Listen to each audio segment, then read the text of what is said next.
Hello friends. देखिए बच्चों, आज हम लोग स्टार्ट करेंगे क्लास 11th का लेसन नंबर 3 काइनेमेटिक्स चैप्टर। ठीक है, जिसमें बच्चों मोशन इन स्ट्रेट लाइन सरल रेखा में गति हम लोग स्टार्ट करेंगे। देखिए बच्चों, इस चैप्टर में हम लोग ठीक है बेसिक से एडवांस लेवल तक की ओर सारे क्वेश्चंस, जितने भी न्यूमेरिकल्स हैं बच्चों, जितने भी टर्म्स हैं, जितने भी टॉपिक्स हैं, सारी चीज़ें हम लोग स्टार्टिंग से पढ़ेंगे। ठीक है, तो देखिए मोशन इन स्ट्रेट लाइन को समझते हैं बच्चों। क्या है मोशन इन स्ट्रेट लाइन? सरल रेखा में गति। ठीक है, तो देखिए इसको जनरली बच्चों काइनेमेटिक्स चैप्टर भी बोलते हैं। ठीक है, ध्यान दीजिए, इसका मतलब होता है हिंदी में बोलते हैं गतिकी। ठीक है, इस ये काइनेमेटिक्स जो शब्द है बच्चों, ये ग्रीक वर्ड, ठीक है, ग्रीक वर्ड काइनेमा से मिलकर बना हुआ है बच्चों। ठीक है, काइनेमा से, ठीक है, जिसका मतलब होता है बच्चों मोशन। ठीक है, जिसका मीनिंग होता है मोशन। काइनेमेटिक्स का मतलब क्या होगा बच्चों? मोशन। मोशन का मतलब होगा बच्चों गति। ठीक है, तो ये काइनेमेटिक्स का मतलब, ठीक है बच्चों, काइनेमा होगा, ग्रीक वर्ड से मिलकर बना होता है, जिसका मतलब होता है मोशन। ठीक है, तो मोशन को हम बोलते हैं बच्चों गति। अब देखिए बच्चों, कोई भी ऑब्जेक्ट गति की अवस्था में कब कहा जाता है? ठीक है, तो आप लोग स्टार्टिंग से क्लास 9 से जानते हैं कि मोशन के बारे में हम क्या कहते हैं, कोई भी ऑब्जेक्ट मोशन में कब कहा जाता है। ठीक है, तो अगर किसी ऑब्जेक्ट की जो पोजीशन है बच्चों, ठीक है, स्थिति है, किसी भी वस्तु की जो स्थिति है, अगर वो टाइम के रिस्पेक्ट में लगातार क्या हो, चेंज होती रहे, ठीक है, तो हम बोलेंगे कि वो वस्तु बच्चों गतिमान अवस्था में है।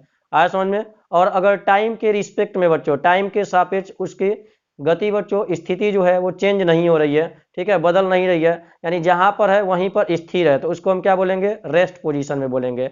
आया समझ में? तो देखिए, अगर हमको बोलना रहे बच्चों कि कोई भी ऑब्जेक्ट मोशन में कब रहेगा, ठीक है, तो हम बोले बच्चों, अगर पोजीशन क्या हो बच्चों? टाइम का एक फंक्शन हो। ठीक है, पोजीशन क्या हो बच्चों? टाइम का एक फंक्शन हो। ठीक है, पी मतलब पोजीशन, और फंक्शन को बच्चों एफ से लगा के लिखते हैं। ठीक है, तो टाइम का एक फलन हो। ठीक है, फलन। फलन बच्चों आप लोग क्लास 11th में मैथमेटिक्स में पढ़ते हैं। ठीक है, मतलब इसको अगर चेंज करेंगे बच्चों तो ये चेंज होगा। आया समझ में? तो इसीलिए बच्चों, अगर कोई एक चीज चेंज करने पर दूसरी चेंज हो तो बोला जाता है कि वो उसका फंक्शन है। आया समझ में? ठीक है, तो यहाँ पे क्या हो जाएगा बच्चों? इसको बोला जाएगा कि ये मोशन में है। ठीक है बच्चों, तो अगर पोजीशन टाइम का फंक्शन हो बच्चों, तो हमेशा वो बोला जाएगा कि वो मोशन अवस्था में है। तो यही है बच्चों मोशन का डेफिनेशन। यदि कोई ऑब्जेक्ट क्या हो जाए बच्चों, ठीक है, टाइम के रिस्पेक्ट में उसकी पोजीशन, उसकी स्थिति बच्चों लगातार क्या हो, बदलती रहे, ठीक है, तो हमेशा वो बोलेंगे कि वो वस्तु बच्चों गतिमान अवस्था में है। आया समझ में? आगे देखिए बच्चों, अगर पोजीशन क्या हो बच्चों, टाइम का फंक्शन नहीं है, ठीक है, position is not equal to बच्चों एफ ऑफ टी। ठीक है बच्चों, यानी पोजीशन अगर टाइम का फलन नहीं है, फंक्शन नहीं है, तो हमेशा बच्चों वो बोला जाएगा कि जो ऑब्जेक्ट है वो रेस्ट पोजीशन में है। रेस्ट का मतलब क्या होता है बच्चों? विरामावस्था में। ठीक है, यानी वो गतिमान अवस्था में नहीं है बच्चों, रुकी हुई अवस्था में है। सही बात है बच्चों। अगर कोई वस्तु, ठीक है, समय बदल रहा है बच्चों, लेकिन अपनी स्थिति को नहीं बदल रहा है, ठीक है, जैसे हम यहीं पर खड़े हैं बच्चों, ठीक है, लगातार समय बदल रहा है, सुबह से शाम तक यहीं पर खड़े हैं, तो हम लोग को क्या बोला जाएगा? हम विरामावस्था में बच्चों, रुकी हुई अवस्था में है। ठीक है, रेस्ट पोजीशन में है। ठीक है, फंक्शन का मतलब होता है बच्चों चलाना। ठीक है, यानी एक चीज अगर चला रहे हैं तो उसके रिस्पेक्ट में बच्चों कुछ इनपुट दे रहे हैं तो कुछ आउटपुट आना चाहिए। ठीक है, जैसे टाइम चेंज हो रहा है तो ये इनपुट है बच्चों, तो आउटपुट के रूप में पोजीशन आएगा। तो टाइम बदलने पर अगर पोजीशन बच्चों चेंज हो तो वो बोला जाएगा मोशन में है। और टाइम चेंज होने पर बच्चों अगर पोजीशन चेंज नहीं हो तो हमेशा वो बोला जाएगा रेस्ट पोजीशन में है। आया समझ में? देखिए बच्चों, अब आगे समझते हैं मोशन के टाइप्स। मोशन के बहुत सारे टाइप्स हैं बच्चों, और जनरली हम इनको 3 पार्ट में डिवाइड करते हैं। ठीक है, पहला पार्ट होता है बच्चों 1 डायमेंशनल मोशन, और दूसरा 2 डायमेंशनल, और तीसरा 3 डायमेंशनल मोशन। ठीक है, तो लेसन 3 में बच्चों केवल हमको 1 डायमेंशनल मोशन की ही बात करनी है। ठीक है, केवल स्ट्रेट लाइन मोशन जिसको भी बोलते हैं बच्चों, एक विमीय गति जिसको बोलते हैं। ठीक है, तो टाइप्स ऑफ मोशन की बात करें बच्चों, ठीक है, टाइप्स ऑफ मोशन,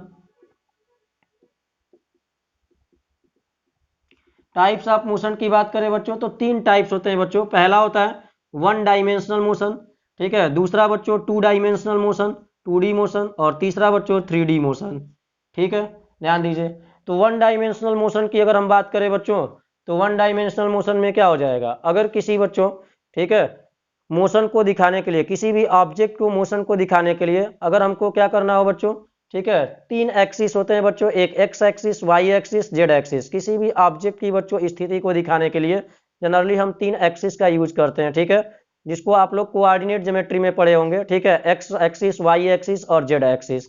आया समझ में? इस तरीके से। तो देखिए बच्चों, x axis, y axis, z axis की बात करें, ठीक है, तो सबसे पहले आप एक पॉइंट समझ लीजिए बच्चों, निर्देश बिंदु, ठीक है, जिसको हम फ्रेम ऑफ रेफरेंस भी कहते हैं एक तरीके से, ठीक है। तो फ्रेम ऑफ रेफरेंस की बात करें बच्चों, ठीक है, जैसे फ्रेम ऑफ रेफरेंस का मतलब ये है बच्चों, किसी भी ऑब्जेक्ट की पोजीशन को दिखाने के लिए बच्चों हम फ्रेम ऑफ रेफरेंस का यूज करते हैं, निर्देश बिंदु की जरूरत पड़ती है हमको, ठीक है। तो निर्देश बिंदु क्या होगा बच्चों, देखिए जैसे मान लीजिए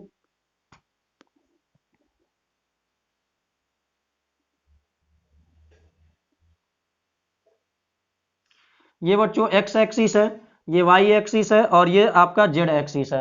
आया समझ में? X axis, y axis, z axis, ठीक है बच्चों।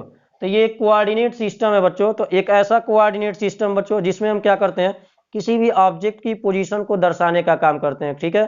किसी भी ऑब्जेक्ट के पोजीशन को, उसके मोशन के बच्चों कैलकुलेशन को दिखाने के लिए हमको फ्रेम ऑफ रेफरेंस की जरूरत पड़ती है, ठीक है। फ्रेम ऑफ रेफरेंस का मतलब बच्चों किसी ऑब्जेक्ट की पोजीशन और उसके मोशन का कैलकुलेशन हम किसके रिस्पेक्ट में करते हैं, ठीक है, किसके रिस्पेक्ट में करेंगे, क्या क्या सापेक्ष, किसको सापेक्ष मान के चलेंगे, ठीक है। अब सापेक्ष की बात कैसे आई बच्चों, तो देखिए मोशन जो होता है बच्चों हमेशा एक रिलेटिव मोशन होता है हमेशा, ठीक है, सापेक्षिक गति होती है बच्चों, कोई भी मोशन हो हमेशा रिलेटिव होगा। रिलेटिव का मतलब बच्चों, ठीक है, किसी एक के रिस्पेक्ट में वो किसी दूसरे तरीके का बिहेवियर शो करेगा और दूसरे के रिस्पेक्ट में दूसरे तरीके का बिहेवियर शो करेगा। जैसे बच्चों एग्जाम्पल की बात करें तो हम ही हैं बच्चों, ठीक है, एक कार में बैठे किसी आदमी को, चलती हुई कार में बैठे किसी आदमी को अगर हम देख रहे हैं बच्चों, ठीक है, तो हमारे रिस्पेक्ट में वो क्या कहलाएगा, मोशन में कहलाएगा। लेकिन उसी कार में बैठा कोई दूसरा आदमी बच्चों अगर उसकी गति का निर्धारण करेगा, ठीक है, उसका कैलकुलेशन करेगा, तो उसके रिस्पेक्ट में वो क्या कहलाएगा, बोलिए, विरामावस्था में कहलाएगा। आया समझ में? तो जो मोशन है बच्चों वो हमेशा रिलेटिव होता है। आया समझ में? तो रिलेटिव मोशन होता है बच्चों, तो मोशन को, कैलकुलेशन को दिखाने के लिए हमको फ्रेम ऑफ रेफरेंस की जरूरत पड़ती है, यानी हम उसका कैलकुलेशन किसके रिस्पेक्ट में करेंगे बच्चों, ठीक है।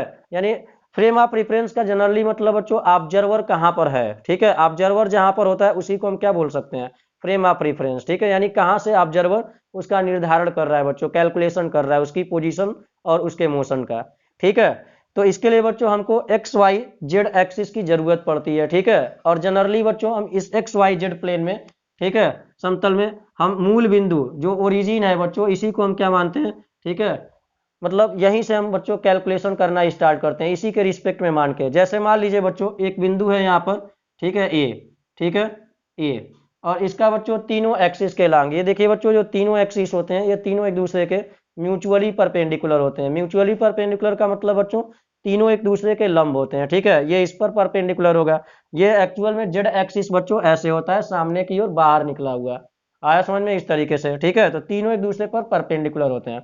तो मान लीजिए बच्चों एक पार्टिकल्स है, ठीक है, वो तीनों एक्सिस के एलांग मोशन कर रहा है, ठीक है, और इसका कोऑर्डिनेट है बच्चों, ठीक है, एक्स वाई जेड, ठीक है। मान लीजिए एक्स कामा वाई कामा जेड है बच्चों, ठीक है, एक्स कामा वाई कामा जेड है, ये दिया हुआ है आपका, ठीक है। मतलब बच्चों इसने ए वाले पॉइंट ने एक्स एक्सिस में एक्स डिस्टेंस तय किया स्मॉल एक्स का, वाई एक्सिस में वाई डिस्टेंस ट्रेवल किया और जेड एक्सिस में बच्चों जेड डिस्टेंस ट्रेवल किया, ठीक है। तो इसमें हम पोजीशन वेक्टर दिखाने के लिए बच्चों क्या करते हैं, ठीक है, यहाँ पे इसकी स्थिति को निर्धारित करने के लिए देखिए ये ओ ए की वैल्यू निकालने के लिए इसको हम पोजीशन वेक्टर भी बोलते हैं, ठीक है। तो पोजीशन वेक्टर की बात करें तो ओ ए की वैल्यू अगर हमको निकालना है बच्चों, तो चूंकि बच्चों यहाँ से यहाँ तक के डिस्टेंस की बात करेंगे तो एक तरीके से ये आपका डिस्प्लेसमेंट की तरह बिहेव करता है। आगे हम लोग डिस्टेंस और डिस्प्लेसमेंट के बारे में पढ़ेंगे। तो अगर ओ ए की वैल्यू अगर हमको दिखाना है बच्चों, ठीक है, तो हम क्या करते हैं बच्चों, देखिए अब आगे जब वेक्टर चैप्टर, इसी के बाद हम लोग जस्ट वेक्टर चैप्टर पढ़ेंगे, तो वहां पर आपको हम बताएंगे कि यूनिट वेक्टर बच्चों जिसको डायरेक्शन शो करने के लिए दिखाया जाता है, ठीक है। तो एक्स एक्सिस में बच्चों यूनिट वेक्टर क्या होता है, आई कैप, वाई एक्सिस में जे कैप और जेड एक्सिस में के कैप होता है। इसको बस दिशा दिखाने के लिए बच्चों काम में लाया जाता है। तो अगर पोजीशन वेक्टर को लिखना है बच्चों, ठीक है, कोऑर्डिनेट के टर्म में, ठीक है, कोऑर्डिनेट फॉर्म में, ठीक है, आई कैप जे कैप और के कैप के फॉर्म में, तो इसको लिखने का तरीका होगा बच्चों एक्स आई कैप, ठीक है, प्लस वाई जे कैप प्लस क्या हो जाएगा बच्चों जेड के कैप, ठीक है, इस तरीके से। तो फ्रेम ऑफ रेफरेंस का मतलब सिंपल यही है बच्चों, ठीक है। अब यहाँ पर आप चाहे तो देखेंगे एनसीईआरटी आप लाइन पढ़ेंगे तो इसमें बोलेगा बच्चों यहाँ पे आप घड़ी रख सकते हैं। अब घड़ी रखने का मतलब ये है बच्चों, घड़ी में टाइम चेंज होगा बच्चों तो इसकी पोजीशन यहाँ से चेंज हो सकती है। आया समझ में? तो फ्रेम ऑफ रेफरेंस का जनरली मतलब यही है बच्चों, ठीक है, कि किसी भी ऑब्जेक्ट के कैलकुलेशन को करने के लिए हमको किसी के जरूरत पड़ती है, ठीक है, उसी को हम फ्रेम ऑफ रेफरेंस बोलते हैं। मतलब हम कहाँ से उसकी गति का निर्धारण कर रहे हैं, किसके सापेक्ष कर रहे हैं, किसके रिस्पेक्ट में कर रहे हैं, उसी को हम फ्रेम ऑफ रेफरेंस निर्देश बिंदु बोलते हैं। आया समझ में। और हम बोल एक्स वाई जेड प्लेन में बच्चों जनरली हम मूल बिंदु को बच्चों, ठीक है, ओरिजिन को हम क्या बोलते हैं बच्चों, फ्रेम ऑफ रेफरेंस मान लेते हैं, निर्देश बिंदु मान के सॉल्व करते हैं। आया समझ में, ठीक है, यानी ऑब्जर्वर को हम यहाँ पे रखते हैं बच्चों, यहाँ से हम कैलकुलेशन को स्टार्ट करते हैं करना। आया समझ में। अब देखिए बच्चों, 1 डायमेंशनल, 2 डायमेंशनल और 3 डायमेंशनल मोशन की बात करते हैं। तो 1 डायमेंशनल की मोशन की बात करेंगे बच्चों, तो जब कोई वस्तु बच्चों क्या हो, केवल बच्चों एक डायमेंशन के अनुदिश गति करे, ठीक है, एक डायमेंशन के एलांग मोशन करे। जैसे या तो केवल एक्स एक्सिस के एलांग मोशन करे, या तो वाई एक्सिस के एलांग मोशन करे, या तो जेड एक्सिस के एलांग मोशन करे। किसी एक पर्टिकुलर टाइम में बच्चों, ठीक है, केवल एक ही डायरेक्शन में ये मोशन करे, या तो एक्स एक्सिस में, या तो वाई एक्सिस में, या तो जेड एक्सिस में। कहने का मतलब अगर एक्स एक्सिस में मोशन कर रहा है तो वाई जेड वाले एक्सिस बच्चों बिल्कुल कांस्टेंट होंगे 1 डायमेंशनल मोशन के लिए, ठीक है, केवल एक डायरेक्शन में। जैसे बच्चों एग्जाम्पल की बात करें तो एक रस्सी है बच्चों, ठीक है, एक पतली सी रस्सी है, अगर उस पर आप एक चींटी को छोड़ देंगे तो वो चींटी बच्चों क्या करेगी, उसी रस्सी के एलांग मोशन करेगी।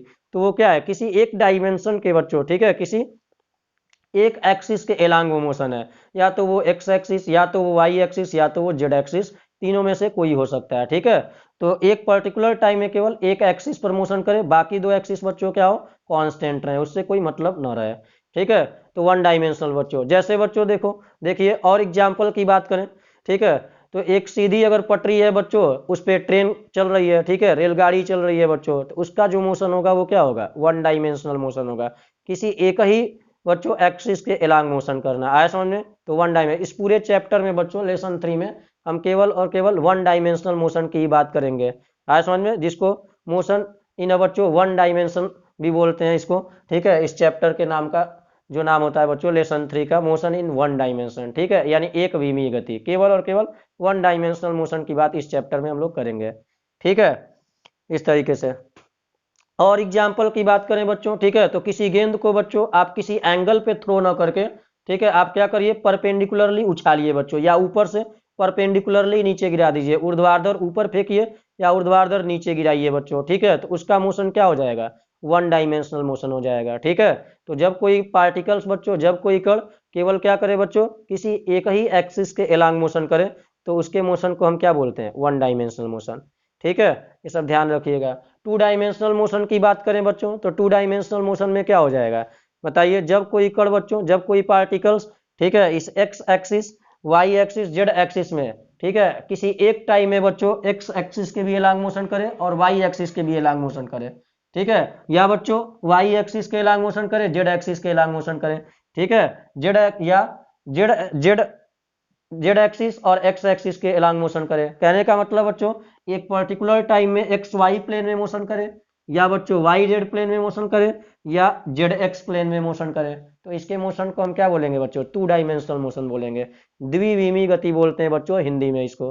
समझ में आया, इस तरीके से। जैसे एग्जाम्पल की बात करें बच्चों, अब कोई भी एक पर्टिकुलर टाइम में बच्चों कैसे दोनों एक्सिस में मोशन कर सकता है, तो कर सकता है बच्चों, जैसे किसी गेंद को आप क्या करिए बच्चों, ठीक है, किसी एंगल पे ऐसे थ्रो करिए, फेंकिए, ठीक है, जैसे बच्चों खिलाड़ी बच्चों क्या करते हैं, बैट से बाल को मारते हैं, ठीक है, तो आप देखेंगे उसका पाथ कुछ ऐसे होता है।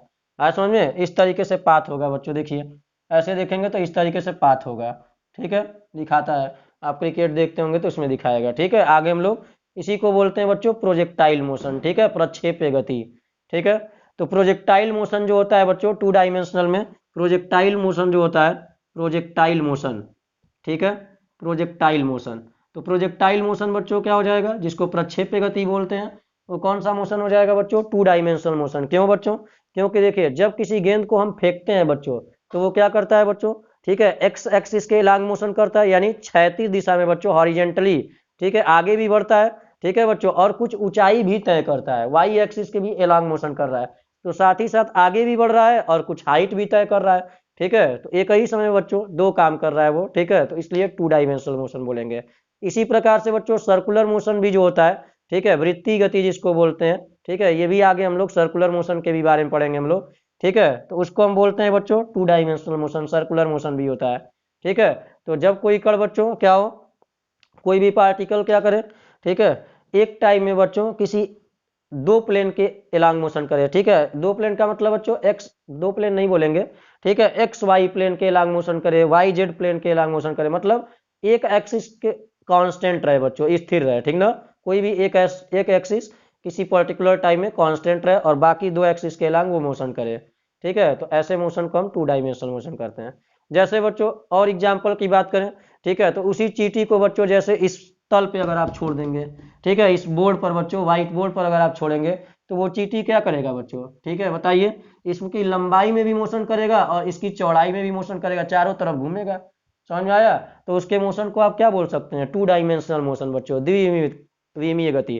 ठीक है, जहां पर दो डायमेंशन की जरूरत पड़े बच्चों, ठीक है, लेंथ ब्रीथ, ब्रीथ हाइट, ठीक है, हाइट लेंथ कुछ भी, ठीक है, दो डायमेंशन की जरूरत। ठीक है, इसी तरीके से बच्चों आगे हम थ्री डायमेंशनल मोशन की बात करते हैं। ठीक है, तो थ्री डायमेंशनल मोशन बच्चों एक ऐसा मोशन होगा, ठीक है, जिसमें क्या होगा बताइए, किसी एक पर्टिकुलर टाइम में बच्चों तीनों एक्सिस के एलांग मोशन करे, एक्स में भी मोशन करे, वाई में भी मोशन करे, जेड में भी मोशन करे, तो ऐसे मोशन को हम क्या बोलेंगे, थ्री डायमेंशनल मोशन। ठीक है, अब इसके एग्जाम्पल्स की बात करें बच्चों, ठीक है, यानी तीनों एक्स वाई जेड तीनों प्लेन में बच्चों एक ही टाइम में बच्चों मोशन करे।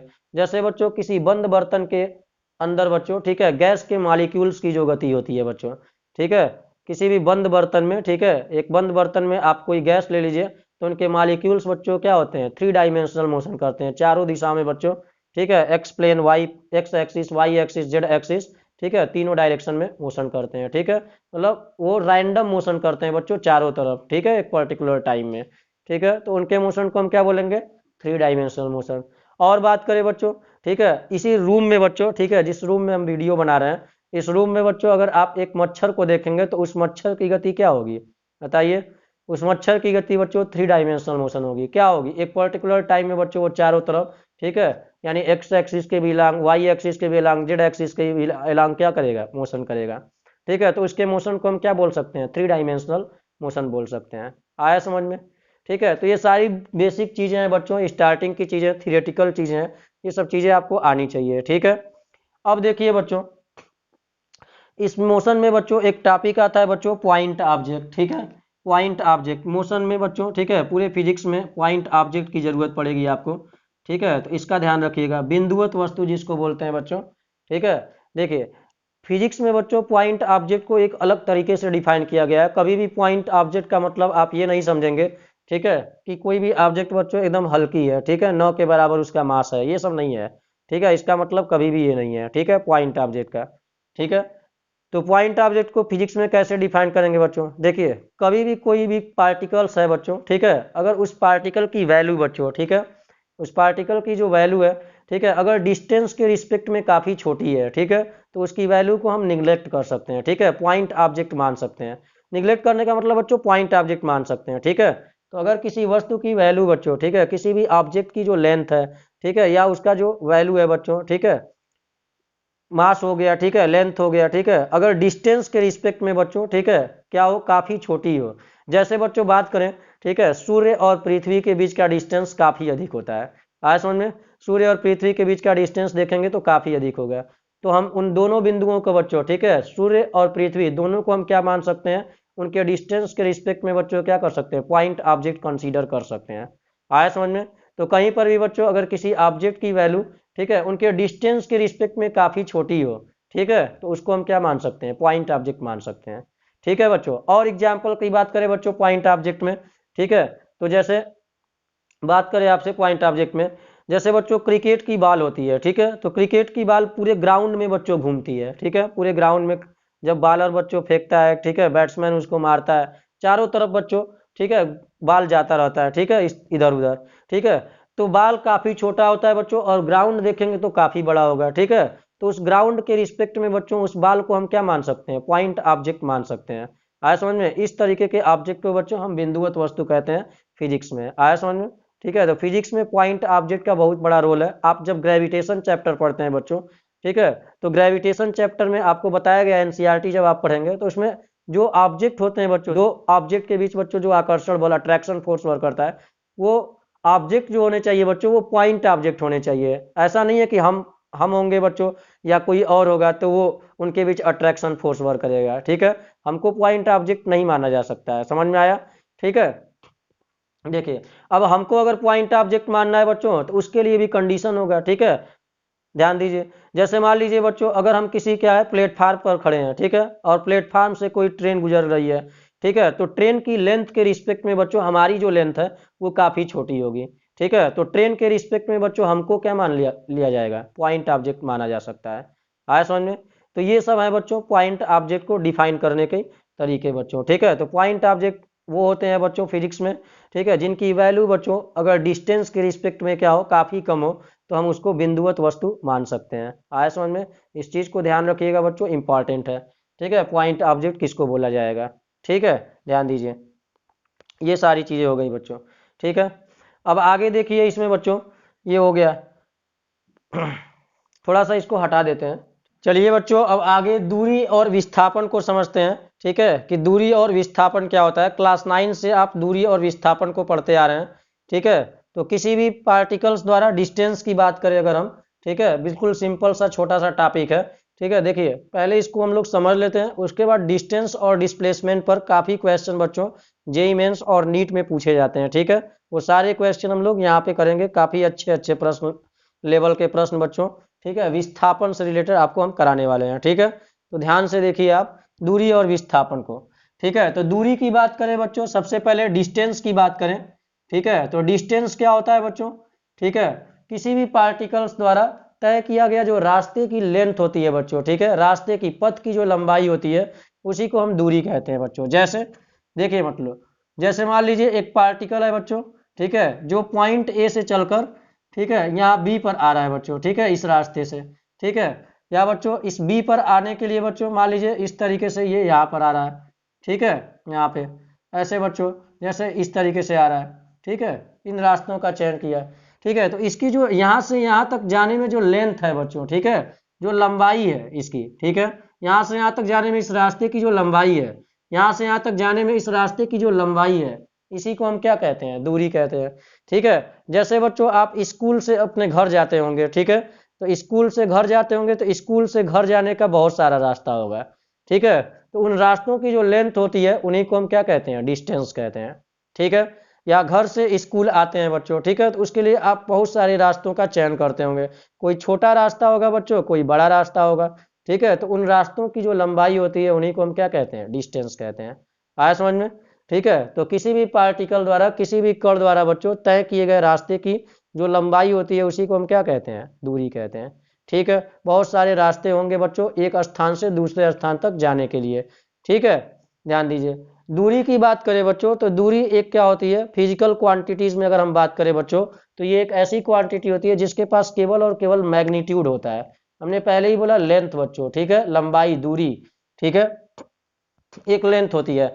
तो लेंथ बच्चों आगे डिस्प्लेसमेंट की बात करेंगे तो वो भी लेंथ ही होगी, लेकिन डिस्प्लेसमेंट में एक फिक्स डायरेक्शन होता है बच्चों, लेकिन डिस्टेंस में कोई फिक्स डायरेक्शन नहीं होता है। जैसे आपको बच्चों अगर मान लीजिए घर से स्कूल जाना है तो हमने बोला बहुत सारे रास्ते होंगे, तो वहाँ पे कोई डायरेक्शन फिक्स नहीं है कि आपको इसी डायरेक्शन में जाना है, आप इसी डायरेक्शन में जाएंगे तभी आप स्कूल पहुँच पाएंगे, ठीक है। आप किसी भी डायरेक्शन में जाके बच्चों स्कूल पहुँच सकते हैं, समझ में आया।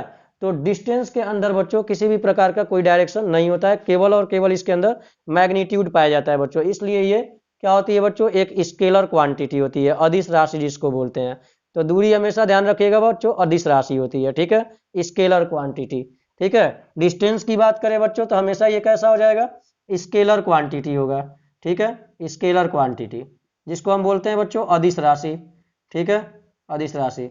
और कोई भी बच्चों स्केलर क्वांटिटी है तो उसके अंदर केवल और केवल परिमाण पाया जाता है, मैग्नीट्यूड पाया जाता है, ठीक है, दिशा नहीं पाई जाती है, ठीक है। और बात करें बच्चों तो केवल परिमाण होगा, मैग्नीट्यूड होगा बच्चों, तो जिनके अंदर केवल मैग्नीट्यूड होगा बच्चों वो हमेशा क्या होंगे, केवल और केवल पॉजिटिव होंगे, ठीक है। जीरो हो सकते हैं बच्चों बट निगेटिव कभी नहीं हो सकते हैं, ठीक है, जिनके अंदर डायरेक्शन नहीं पाया जाएगा, ठीक है, फिजिकल क्वांटिटीज में बच्चों, ठीक है, जो स्केलर क्वांटिटीज होंगे, ठीक है, उनको हम क्या बोलेंगे, ऑलवेज वो पॉजिटिव होंगे या जीरो हो सकते हैं। जैसे बच्चों आप वहीं पे रुके हुए हैं, ठीक है, तो कोई दूरी नहीं तय किए तो क्या हो सकता है, डिस्टेंस जीरो बोल सकते हैं। आया समझ में। लेकिन डिस्टेंस ऑलवेज पॉजिटिव होगा बच्चों, कभी भी डिस्टेंस या लेंथ कभी निगेटिव नहीं हो सकता है, हमेशा ध्यान रखिएगा, ऑलवेज पॉजिटिव, ठीक है, ऑलवेज पॉजिटिव। ऑलवेज पॉजिटिव का मतलब बच्चों, ठीक है, यानी दूरी की बात करें, डिस्टेंस की बात करें बच्चों, तो हमेशा greater than or equal to क्या होगा, 0 होगा, ठीक है, ये ध्यान रखिएगा डिस्टेंस की वैल्यू। तो किसी भी पार्टिकल द्वारा, किसी भी कण द्वारा तय किए गए जो रास्ते की लेंथ होगी बच्चों, उसी को हम क्या कहेंगे, दूरी बोलेंगे, ठीक है। अब मान लीजिए बच्चों ए से बी पर गया, ठीक है, तो ए से बी पर जाने का बच्चों, दो पॉइंट के बीच में जाने का, ठीक है, जैसे आप घर से स्कूल जा रहे हैं बच्चों, ठीक है, तो घर से स्कूल जाने का एक बच्चों सबसे शॉर्टेस्ट डिस्टेंस होगा, ठीक है, लेकिन आपके हिसाब से शॉर्टेस्ट डिस्टेंस का मतलब वो विस्थापन नहीं होगा, ठीक है। शॉर्टेस्ट डिस्टेंस का मतलब बच्चों, अगर आपको घर से स्कूल जाना है, ठीक है, तो आप एक ऐसे रास्ते का चयन करिए जिसमें एकदम स्ट्रेट लाइन मोशन करना हो आपको, ठीक है, एकदम सीधी रेखा में गति करना हो, ठीक है, कहीं पर भी आपको मुड़ना उड़ना ना पड़े, एकदम स्ट्रेट लाइन, सीधी रेखा, ठीक है, जिसको रेक्टिलिनियर मोशन भी बोलते हैं बच्चों, ठीक है, सरल रेखी गति जिसको बोलते हैं, एकदम सीधा चलना है आपको। रास्ते में कुछ आ रहा है, दीवार आ रहा है, पेड़ आ रहा है, उसको सब तोड़ते फोड़ते चलना है, समझा है, सबसे कम डिस्टेंस तय करना हो जिसमें, जैसे बच्चों यहाँ ए से बी में आपको जाना है, ठीक है, तो आप एकदम सीधा चलिए, एकदम स्ट्रेट लाइन चलिए, एकदम सीधा ऐसे, ठीक है, ए से बी देख लीजिए, इस ए से बी पर 4 रास्ते के द्वारा जाना है बच्चों, ठीक है, एक ये रास्ता है, दूसरा ये, तीसरा ये है, ठीक है, और चौथा बच्चों ये सीधा है। सबसे कम रास्ते, सबसे कम लंबाई बच्चों हमेशा देखेंगे तो ये सीधी वाली लंबाई होगी, जो स्ट्रेट लाइन मोशन है, ठीक है, सीधी लंबाई, इससे कम लंबाई ये नहीं हो सकती है, इससे कम लंबाई ये नहीं हो सकती है, इससे कम लंबाई ये नहीं हो सकती है, ठीक है। तो दो पॉइंट के बीच का जो मिनिमम डिस्टेंस होता है बच्चों, उसी को हम डिस्प्लेसमेंट बोलते हैं, विस्थापन बोलते हैं। इन्हीं भी दो बिंदुओं के बीच की जो सबसे कम से कम दूरी होती है, न्यूनतम दूरी होती है, उसी को हम क्या बोलते हैं, विस्थापन बोलते हैं। आया समझ में, ठीक है। तो अगर घर से स्कूल जाना है बच्चों, तो उसमें आप देखिए, ये नहीं बोलेंगे कि यही सर सबसे कम रास्ता है तो इसको हम डिस्प्लेसमेंट बोलेंगे, नहीं, सबसे एकदम सीधे अपने टारगेट को देखिए, ठीक है। आप घर से बच्चों अगर स्कूल जाना है, ठीक है, तो मान लीजिए दूर है तो दिखाई थोड़ी देगा घर, ठीक है, कहीं मान लीजिए छोटा पॉइंट लीजिए, ठीक है, इसी रूम में बच्चों, जैसे मान लीजिए हमको यहाँ से वहाँ जाना है, ठीक है, तो यहाँ से वहाँ जाना है तो एकदम सीधा जाएंगे, ठीक है, एकदम सीधा, कहीं मुड़ना उड़ना नहीं है, एकदम रेक्टिलिनियर मोशन सीधा, ठीक है, तो वो क्या कहलाएगा, डिस्प्लेसमेंट कहलाएगा। आया समझ में। लेकिन थोड़ा सा भी अगर बच्चों हम इधर से मुड़कर इधर जा रहे हैं, ठीक है, तो वो क्या हो जाएगा, डिस्टेंस कहलाएगा। आया समझ में। तो किन्हीं भी दो पॉइंट के बीच का जो मिनिमम डिस्टेंस होता है बच्चों, उसको हम क्या कहते हैं, डिस्प्लेसमेंट कहते हैं। तो अब देखिए बच्चों, डिस्प्लेसमेंट की बात करें तो इसमें एक फिक्स डायरेक्शन हो गया ना, कि आपको चलना है तो इसी डायरेक्शन में चलना है, यानी सीधा ही चलना है, ठीक है, एकदम अपने टारगेट को देखना है और सीधा चलना है, जहाँ हमको जाना है, ठीक है, कहीं बच्चों इधर उधर मुड़ना नहीं है। जब मुड़ जाएंगे तो वो डिस्प्लेसमेंट नहीं होगा, वो दूरी बढ़ जाएगी बच्चों, ठीक है, वो सबसे कम दूरी नहीं होगी दो पॉइंट के बीच का, ध्यान दीजिएगा, ठीक है। तो किन्हीं भी दो बिंदुओं के बीच की जो सबसे मिनिमम डिस्टेंस होगी बच्चों, सबसे कम दूरी होगी, उसको हम नाम देते हैं डिस्प्लेसमेंट का, ठीक है। तो डिस्टेंस बच्चों क्या होगा, रास्ते की जो तय की गई लंबाई होती है बच्चों, पथ की जो लंबाई होती है, उसी को हम दूरी कहते हैं, ठीक है, और दो पॉइंट के बीच का जो मिनिमम डिस्टेंस होता है उसको हम डिस्प्लेसमेंट कहते हैं, ठीक है।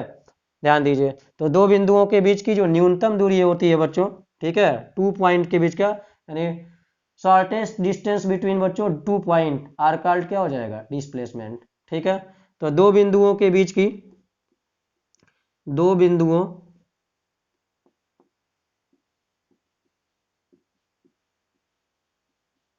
बीच की बच्चों जो न्यूनतम दूरी होती है, मिनिमम डिस्टेंस बच्चों, ठीक है, मिनिमम डिस्टेंस वो क्या कहलाती है बच्चों, ठीक है, बताइए, डिस्प्लेसमेंट के मैग्नीट्यूड के बराबर होता है डिस्प्लेसमेंट, ठीक है, डिस्प्लेसमेंट जिसको हम क्या बोलते हैं बच्चों, विस्थापन बोलते हैं, ठीक है। ये मैग्नीट्यूड को दिखाने के लिए बच्चों हमेशा माड के अंदर रखते हैं, ठीक है, मतलब परिमाण बता रहा है, ठीक है। तो अब बच्चों इसकी बात करें, ठीक है, तो दूरी हमेशा पॉजिटिव थी बच्चों, ठीक है, और विस्थापन क्या होगा बच्चों, चूंकि सदिश राशि है, विस्थापन में दिशा भी है, ठीक है, तो ये पॉजिटिव, नेगेटिव और जीरो कुछ भी हो सकता है बच्चों, ठीक है। जैसे देखिए, अगर एग्जाम्पल की बात करें बच्चों, जैसे मान लीजिए, ठीक है, यहाँ से एक पार्टिकल है बच्चों, ए से चला, ठीक है, ए से चलकर बी पर पहुंच गया, ठीक है, ए से चलकर बी पर पहुंच गया, ठीक है, ए से बी पर चला, और यहाँ से यहाँ तक जाने में बच्चों इसने बच्चों मान लीजिए 10 मीटर का दूरी तय किया, ठीक है, 10 मीटर का दूरी तय किया यहाँ से यहाँ तक जाने में। फिर वापस बच्चों मान लीजिए बी से वापस चला, ठीक है, और बी से वापस चल के बच्चों कितना, बताइए, बी से वापस चल के बच्चों कितना किया, मान लीजिए ये यहाँ पर आ गया सी पॉइंट पर, ठीक है, और वापस चला बच्चों तो 10 ये है। मान लीजिए कि बच्चों ये डिस्टेंस जो है, ठीक है, यहाँ से जब वापस आया तो टोटल बच्चों इसने मान लीजिए, ठीक है, 14 मीटर का डिस्टेंस ट्रेवल किया, 14 मीटर का, ठीक है। तो अब अगर हमको डिस्प्लेसमेंट निकालना है बच्चों तो कैसे डिस्प्लेसमेंट निकालेंगे, ठीक है, डिस्टेंस की बात करेंगे बच्चों तो डिस्टेंस क्या हो जाएगा, 10 ये गया और बच्चों 14 वापस आया, ठीक है। तो डिस्टेंस कितना बच्चों, 10 + 14, सीधा जोड़ देंगे बच्चों, डिस्टेंस में कोई दिक्कत नहीं है, ठीक है, केवल उसके अंदर परिमाण होता है, ठीक है, मैग्नीट्यूड संख्या होती है बच्चों एक, ठीक है। तो 10 ए से बच्चों बी पर गया है, ठीक है, ए से बी पर गया है, ठीक है, तो 10 गया है और फिर वापस बी से वापस सी पर चला आया, 14 आया है, तो टोटल डिस्टेंस कितना हो गया बताइए, 10 + 14 कितना, 24 मीटर। लेकिन डिस्प्लेसमेंट की बात करें, ठीक है बच्चों, दो पॉइंट के बीच का हमेशा डिस्प्लेसमेंट के लिए बच्चों आप इनिशियल पॉइंट और फाइनल पॉइंट को चुन लिया करिए, कौन इनिशियल है और कौन फाइनल है, उन्हीं दो पॉइंट के बीच का मिनिमम डिस्टेंस ले लीजिए। तो स्टार्ट बच्चों कहाँ से किया था, ए से, ठीक है, खत्म कहाँ पे किया है, सी पर, तो ये इनिशियल पॉइंट है और ये क्या है आपका फाइनल पॉइंट है, ठीक है। तो बताइए 10 गया है बच्चों, ठीक है, ध्यान दीजिए 10 गया है बच्चों, तो इस डायरेक्शन को हमेशा हम पॉजिटिव मानते हैं बच्चों, ठीक है। जैसे आपको हम बस ये समझाना चाह रहे हैं कि विस्थापन कैसे निगेटिव हो जाएगा, ठीक है। तो 10 गया है बच्चों, तो किसी एक डायरेक्शन को आप पॉजिटिव मान लीजिए और किसी एक डायरेक्शन को निगेटिव मान लीजिए, ठीक है। जिस तरीके से बच्चों आप लोग क्या करते हैं, एक्स एक्सिस वाई एक्सिस में आप पॉजिटिव डायरेक्शन और निगेटिव डायरेक्शन को कंसीडर करते हैं, सेम उसी तरीके से आप मोशन में भी बच्चों उसी तरीके से कंसीडर कर सकते हैं, ठीक है। देखिए एक्स एक्सिस का ये पॉजिटिव डायरेक्शन होता है, तो इधर आएंगे बच्चों तो क्या होगा, निगेटिव होगा। आप इसमें किसी तरीके से मान सकते हैं, इसको निगेटिव मानेंगे तो ये पॉजिटिव हो जाएगा, इसको पॉजिटिव मानेंगे तो ये निगेटिव हो जाएगा, समझ में आया, ठीक है। तो मान लीजिए बच्चों इस डायरेक्शन को हमने पॉजिटिव कंसीडर किया, तो 10 गया है बच्चों, ठीक है, और वापस आया 14, तो मिनिमम गैप क्या होगा, यही ना होगा, ठीक है।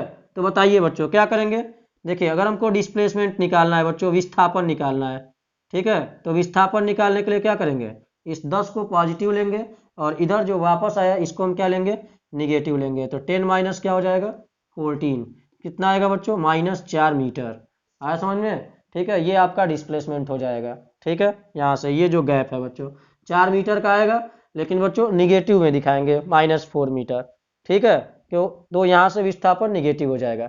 जैसे बच्चों देखिए जीरो की बात करें, विस्थापन कब जीरो हो जाएगा, जैसे बच्चों ध्यान दीजिए किसी भी पार्टिकल को मान लीजिए, ठीक है, जैसे बच्चों एक गेंद है, ठीक है, यहाँ से बच्चों इसको ऊपर फेंका गया किसी वेलोसिटी से, मान लीजिए ये h ऊंचाई तय किया ऊपर गया, ठीक है, h ऊंचाई तय किया यहाँ से, ठीक है, और फिर वापस आएगा बच्चों, वापस आएगा, तो वापस आएगा यहाँ पे, ठीक है, वापस जमीन पर आ गया। तो अगर हम पूछे आपसे इसका डिस्प्लेसमेंट कितना होगा, यहाँ से फेंके आप मैक्सिमम हाइट h गया, फिर वापस जमीन पर आ गया, ठीक है, तो इसके द्वारा जो तय की गई दूरी होगी बच्चों वो कितनी होगी, डिस्टेंस की बात करें तो डिस्टेंस बच्चों h हाइट गया है और h हाइट वापस आया है, तो h + h कितना हो जाएगा, 2h हो जाएगा। आज समझ में, 2 किलोमीटर आप अपने घर से, ठीक है बच्चों, स्कूल गए और फिर स्कूल से घर वापस आए, तो कितना दूरी तय किए, 4 किलोमीटर, ठीक है। फिर बच्चों विस्थापन की बात करें तो विस्थापन कितना हो जाएगा, h ऊंचाई गया है, तो देखिए अभी हमने विस्थापन को बच्चों s से डिनोट करते हैं, ध्यान दीजिएगा, s से, x से, r से, किसी से डिनोट करते हैं, जनरली s, ये सब मेन है, s x r से बच्चों, ठीक है। तो हमने बताया बच्चों आप किसी एक डायरेक्शन को पॉजिटिव मान लीजिए और किसी एक डायरेक्शन को निगेटिव मान लीजिए, ठीक है। यहाँ से चला था और यहीं पर आ गया बच्चों पार्टिकल, ठीक है, तो जहाँ से चला था वहीं पर आ गया, तो ये दोनों एक ही पॉइंट पर है ना बच्चों, ठीक है, तो इनके बीच का मिनिमम गैप क्या होगा, जीरो होगा, ठीक है। कैसे जीरो आएगा, देखिए मान लीजिए ऊपर के डायरेक्शन को हम पॉजिटिव ले रहे हैं तो h हो गया, ठीक है, प्लस, और ऊपर से जब नीचे आएगा तो इस डायरेक्शन को क्या लेना पड़ेगा, निगेटिव, तो कितना दूरी तय किया, गया है h तो आएगा भी h, ठीक है, तो ये क्या हो जाएगा बच्चों -h, ये ध्यान रखना है आपको। तो बताइए h - h कितना हो जाएगा, जीरो हो जाएगा। तो इस तरीके से बच्चों, ठीक है, विस्थापन क्या हो सकता है, धनात्मक भी हो सकता है बच्चों, ऋणात्मक भी हो सकता है, पॉजिटिव, निगेटिव और जीरो तीनों हो सकता है। पॉजिटिव की बात करें बच्चों, ए से बी पर गया है, मान लीजिए यहाँ पर आ गया होता है, ठीक है, यहाँ पे मान लीजिए डी पर आ गया, ठीक है, तो ये मान लीजिए डी पर आया तो इधर मान लीजिए ये कितना हो गया, 2 मीटर आ गया, ठीक है। तो इनिशियल पॉइंट ये हो गया, फाइनल पॉइंट ये हो गया, तो इन दोनों बिंदुओं के बीच का गैप कितना है, ये 10 था, ये 2 है, तो ये कितना होगा 8, तो पॉजिटिव आया कि नहीं आया, इस तरीके से, तो विस्थापन बच्चों हमेशा ध्यान रखिएगा, ठीक है, पॉजिटिव, निगेटिव और जीरो तीनों हो सकता है, बट डिस्टेंस बच्चों ऑलवेज पॉजिटिव होगा और जीरो होगा, ठीक है, कभी भी डिस्टेंस निगेटिव नहीं हो सकता है। आया समझ में? ठीक है, इस तरीके से ध्यान रखिएगा बच्चों, ठीक है। दो पॉइंट के बीच का जो मिनिमम डिस्टेंस होता है वो डिस्प्लेसमेंट के मैग्नीट्यूड के इक्वल होता है। अब देखिए बच्चों, मान लीजिए कहीं बच्चों एक्स वाई जेड प्लेन दिया हुआ है, ठीक है, एक्स वाई जेड, ठीक है, ये मान लीजिए बच्चों एक्स है, ये एक्सिस वाई एक्सिस और ये जेड एक्सिस दिया हुआ है, ठीक है, और ये आपका बच्चों ओरिजिन है, ठीक है। इसमें कोई पार्टिकल बच्चों ए है, ठीक है, कोई पार्टिकल ए है। अगर इसको हमको सदिश रूप में डिफाइन करना रहे बच्चों विस्थापन को वेक्टर फॉर्म में, ठीक है, दिशा के रूप में बच्चों, तब हम कैसे इसको डिफाइन करेंगे, ठीक है। तो अगर बच्चों मान लीजिए इसका निर्देशांक दिया हुआ है, ठीक है, x1 कामा y1 कामा z1, ए पॉइंट से बच्चों x1 कामा y1 कामा z1 दिया हुआ है, और b का जो निर्देशांक दिया हुआ है बच्चों b पॉइंट का, ठीक है, मान लीजिए x2 कामा y2 कामा z2 दिया हुआ है, ठीक है। तो देखिए बच्चों, अब इसमें ओरिजिन को हम क्या मानेंगे, ठीक है, रिफरेंस पॉइंट मानेंगे, ठीक है, निर्देश बिंदु मानेंगे। तो मान लीजिए बच्चों अगर हमको विस्थापन को डिफाइन करना है, ठीक है, ठीक है, वेक्टर फॉर्म में, तो किसी भी कण के बच्चों स्थिति में जो परिवर्तन होती है उसी को हम क्या कहते हैं, बोलिए, विस्थापन कहते हैं, ठीक है, विस्थापन सदिश बोल सकते हैं, ठीक है। किसी भी कण के बच्चों पोजीशन में जो चेंज होता है, जैसे मान लीजिए एक पार्टिकल था बच्चों ए पॉइंट से चलकर बी पॉइंट पर, ठीक है, इस तरीके से मान लीजिए चला आया किसी तरीके से, ठीक है, तो इसके अंदर बच्चों क्या हो गया, जो परिवर्तन हो गया उसी को हम क्या बोलते हैं, विस्थापन सदिश कहते हैं, ठीक है। ए से बी पर मान लीजिए इस तरीके से चला आया, ठीक है। तो अब मान लीजिए इसकी वैल्यू को अगर हमको निकालना है बच्चों, इसका विस्थापन कितना हुआ है, डिस्प्लेसमेंट कितना हुआ है, ठीक है, तो इसके पोजीशन वेक्टर को ओ ए, जिसको बच्चों आप आर ए से भी लिख सकते हैं, आर ए वेक्टर, ठीक है, और इसके पोजीशन वेक्टर को दिखाने के लिए बच्चों आप आर बी वेक्टर का यूज कर सकते हैं इस तरीके से, ठीक है। तो देखिए ए से बी पर आया बच्चों, तो अगर हमको ए बी की वैल्यू निकालना है, जिसको ए से बी बच्चों एकदम सीधा आएंगे इस तरीके से, ठीक है। तो अगर हमको ए बी की वैल्यू निकालना है तो जैसे अपने आपको पीछे बताया, ठीक है, तो उसी तरीके से आप इसमें भी ए बी की वैल्यू निकाल सकते हैं, जिसको आप एस भी बोल सकते हैं। तो ए बी की वैल्यू निकालना है बच्चों, तो क्या करेंगे, देखिए ए से बच्चों बी पर आया है, ठीक है, तो क्या करना है, जहां से चला है बच्चों ये इनिशियल कंडीशन, ये प्रारंभिक स्थिति, और ये क्या हो जाएगा, अंतिम स्थिति, ठीक है, फाइनल पॉइंट, ठीक है। तो हमेशा विस्थापन निकालने के लिए बच्चों अंतिम में से प्रारंभिक को घटा देना है, ठीक है, इस तरीके से विस्थापन निकालेंगे। अंतिम वाले पोजीशन वेक्टर में से पहले वाले पोजीशन वेक्टर को क्या कर देंगे, माइनस कर देंगे, यहाँ से चला है यहाँ पे खत्म किया है। तो अगर बच्चों विस्थापन सदिश निकालना है, ठीक है, डिस्प्लेसमेंट वेक्टर निकालना है हमको ए बी की वैल्यू, तो आप क्या करेंगे, ओ बी वेक्टर में से, ठीक है, जो ओ बी वेक्टर है, जो डिस्प्लेसमेंट वेक्टर है, पोजीशन वेक्टर जिसको बोलेंगे, उसमें से हम ओ ए वेक्टर को क्या कर देंगे, माइनस कर देंगे, ठीक है, और इसको हम बच्चों एस बोल सकते हैं, विस्थापन सदिश, ठीक है। ध्यान दीजिए ओ बी को आप क्या बोल सकते हैं, R B minus R A बोल सकते हैं, ठीक है, R B minus R A. और इसकी वैल्यू को निकालने के लिए बच्चों अगर कोऑर्डिनेट दिया हुआ हो, ठीक है, तो अगर वेक्टर फॉर्म में निकालना है आपको, ठीक है, तो आप क्या करेंगे, ध्यान दीजिए एक्स वाई जेड प्लेन में सब कोऑर्डिनेट दिए हुए हैं, ठीक है। तो अगर डायरेक्शन के साथ लिखना है तो हमने आपको बताया बच्चों एक्स डायरेक्शन में आई कैप, वाई डायरेक्शन में जे कैप, और जेड डायरेक्शन में के कैप। तो कैसे लिखेंगे बच्चों, x1 से x2 हुआ ना, ठीक है, एक्स एक्सिस में, तो डिस्प्लेसमेंट कितना होगा, x2 माइनस x1 होगा, ठीक है। तो क्या लिखेंगे आप, x2 माइनस x1, ठीक है, और डायरेक्शन दिखाना है बच्चों, तो एक्स एक्सिस में क्या होता है, आई कैप, ठीक है, प्लस क्या करेंगे, y2 माइनस y1, ठीक है, y एक्सिस में क्या हो जाएगा, जे कैप, प्लस z2 माइनस बच्चों क्या हो जाएगा, z1 के कैप हो जाएगा, इस तरीके से। ये डिस्प्लेसमेंट वेक्टर दिखाने का तरीका है बच्चों। क्या होता है डिस्प्लेसमेंट वेक्टर बच्चों, ठीक है, किसी भी ऑब्जेक्ट की जो पोजीशन में चेंज होती है बच्चों, वही क्या होती है, विस्थापन सदिश होती है, ठीक है, विस्थापन। तो एस की वैल्यू ये निकाल सकते हैं बच्चों, डिस्प्लेसमेंट की वैल्यू। अगर मान लीजिए बच्चों इसका मैग्नीट्यूड निकालना है, ठीक है, मैग्नीट्यूड परिमाण, इसका मैग्नीट्यूड कितना होगा, तो मैग्नीट्यूड कितना हो जाएगा बच्चों, ये निकालने का तरीका होता है, ठीक है, आगे वेक्टर चैप्टर में आप लोग पढ़ेंगे, यहाँ पे ध्यान रखिएगा, आगे इस पर आपको हम न्यूमेरिकल कराने वाले हैं।